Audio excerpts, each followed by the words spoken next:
Our next presenter is sitting right here, so let's bring up his presentation. And Nils Veenstra is the co-founder and managing partner of Blockchain Ecosystem Network. He's also a strategic advisor for Trecento Blockchain Capital, and he's also a founder for Blockchain Investors Consortium. He's also a big friend of the show, and an all-around great guy. So I'm going to hand him the microphone. Let's give him a big round of applause.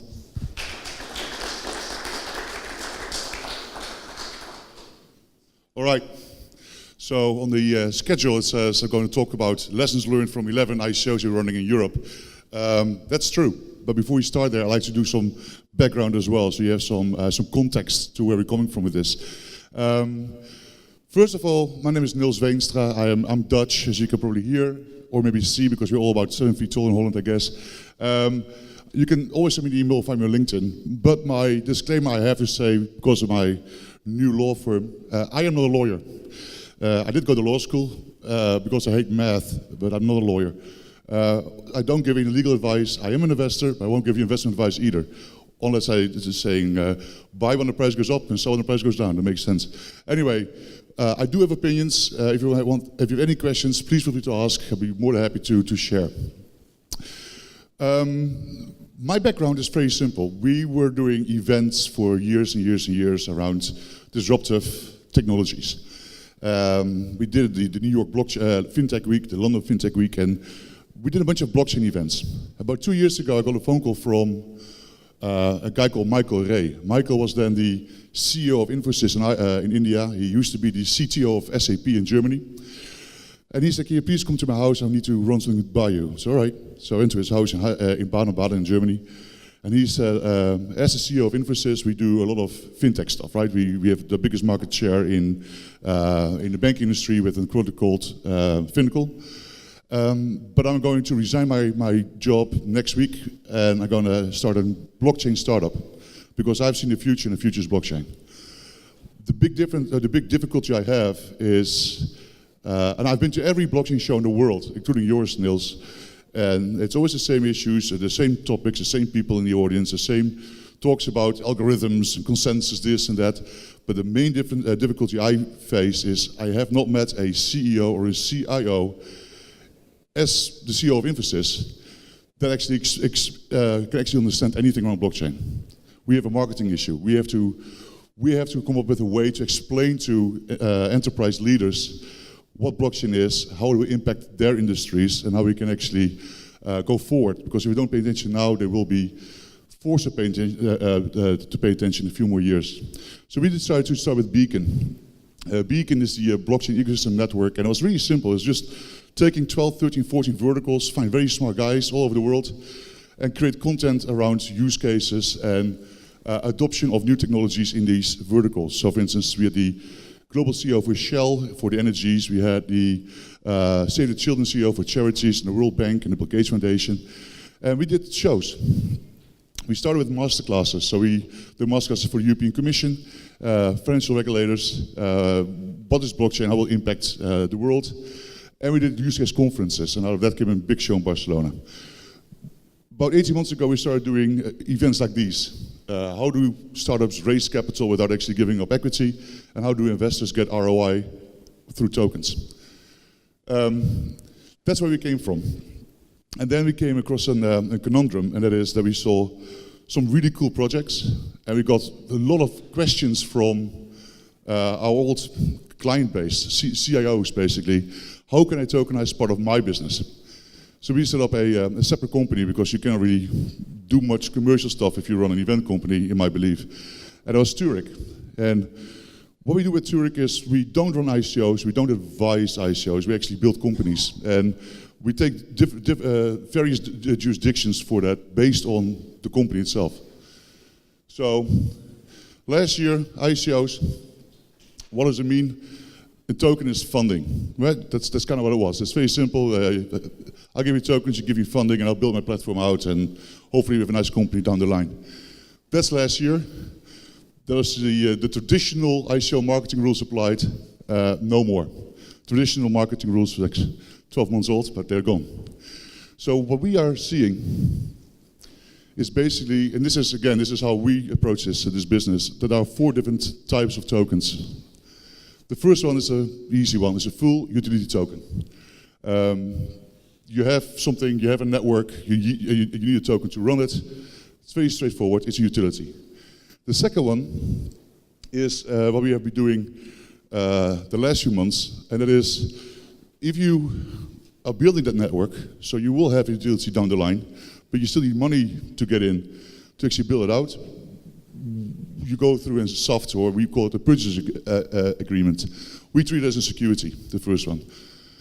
The third one, the dual tokens, is a bit different. Actually, on the second one, what we've been doing in UK with the FCA is that we raise a token as a security, and that A token is convertible after the product is built to the utility token.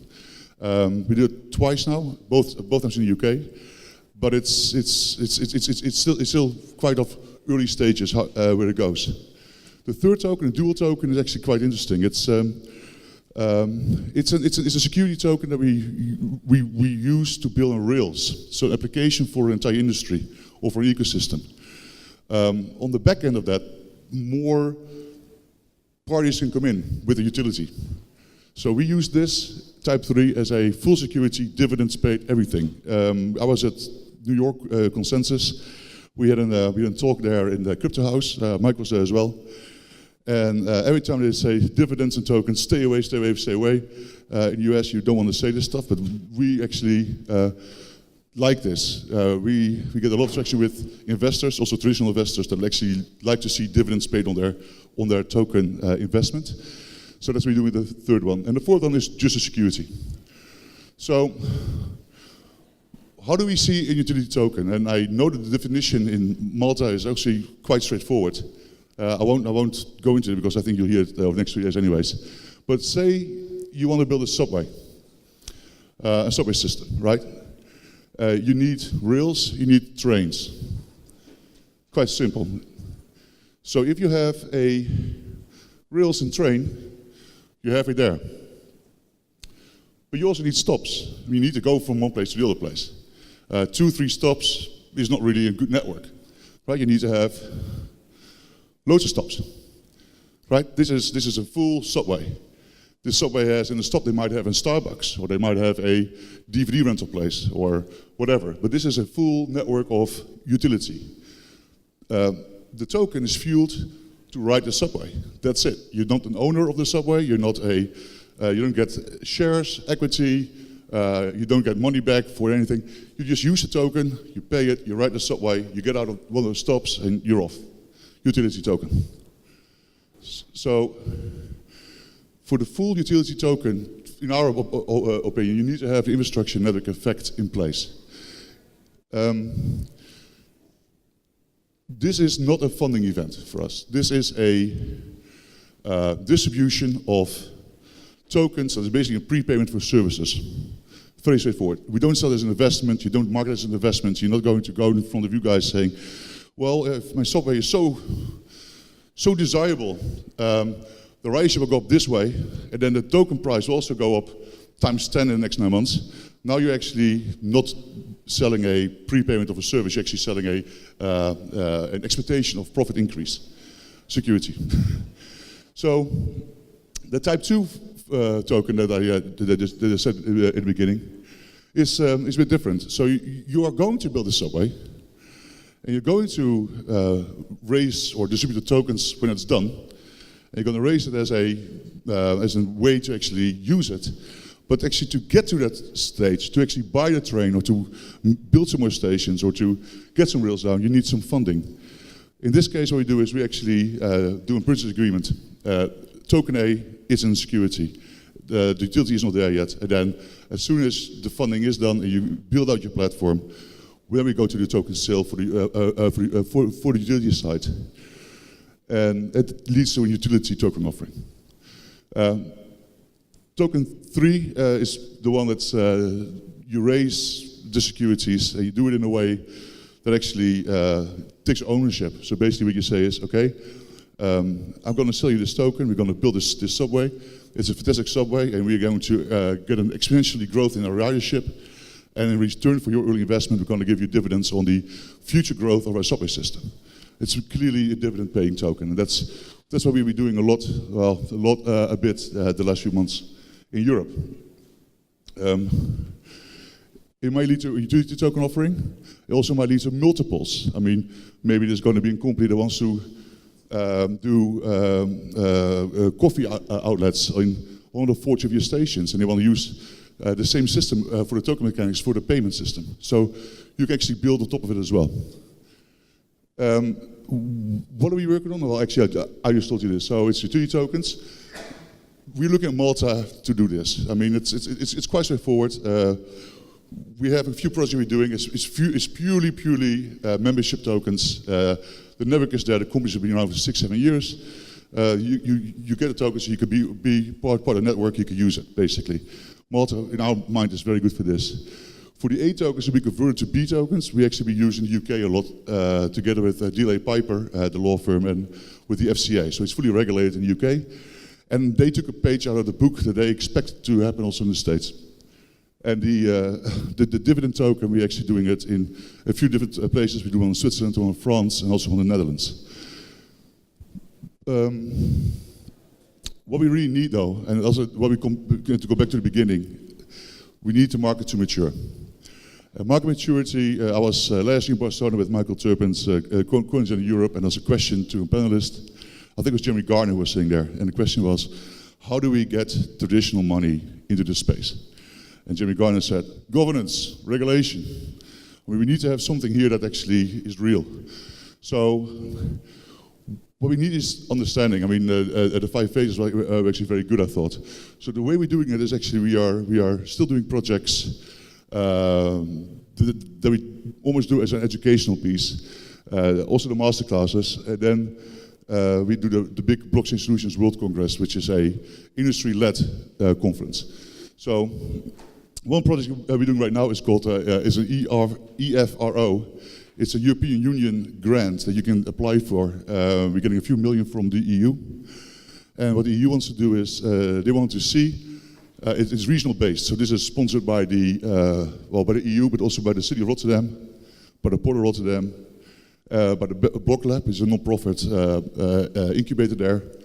And they try to solve the problem about how do startup companies in a supply chain get scaled. How they can get access to funding, and how can we grow faster. Finally, a bank is involved, the Avm Bank, the second logo there. It's the biggest bank in the Netherlands. They're involved.